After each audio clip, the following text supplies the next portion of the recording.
A youth entrepreneur and philanthropist, Mr. Ndubuisi Nzenweofor has been nominated for the Nigerian Humanitarian Action Award conferred by the National Democracy Stakeholders Group. In a letter conveying the award signed by Mr. Clayton Akon, Chief Executive Officer of NDSG, the award was also in recognition of Nzenweofor's support to the families of policemen killed during an operation to arrest alleged kidnapped kingpin Hamisu Wadumi. We should be our brothers' keepers, no matter where they are from. So, as a humanitarian, you don't make any difference whether the person is an Igbo, as I am, or a Northerner, or a Southern person, or whatever, or a Yoruba person.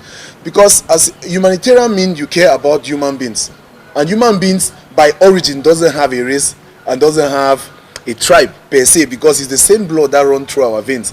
We breathe the same, we die the same, we rotten the same, and we are born the same. So at the origin, the creator saw that there is no difference between them. So if my skin color is different from yours, it doesn't stop the fact that you have a heart that beats, I have a heart that beats.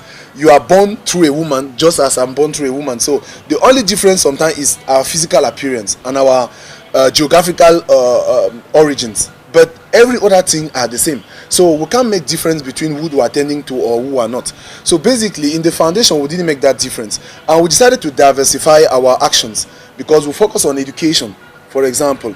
So because when we went to the IDP camps, we had to look at different things. There was problem of sanitary things which we supplied to them. There was education problem for some of those children because they were school dropouts. And also we went to other bodies in the country. Like we also paid, for example, a visit to the intelligence response team of Abakari who lost their men in that Taraba state, for example. They lost about 13 men. And so we attended to the widows and to the orphans. The widows' own was in terms of empowerment to whatever thing they were doing, or if they were not doing anything, giving them a little capital to start something, while taking care of the scholarship of their children, so that the capital you give them for business will not end up going only on education, and at the end they will still be stranded. We also visited the military widows, because those military lay down their life just like the men of the intelligence response team. They risk their life to keep us safe. So it was just a natural thing for us to go and tell them, okay, you lost your husbands, but you have children.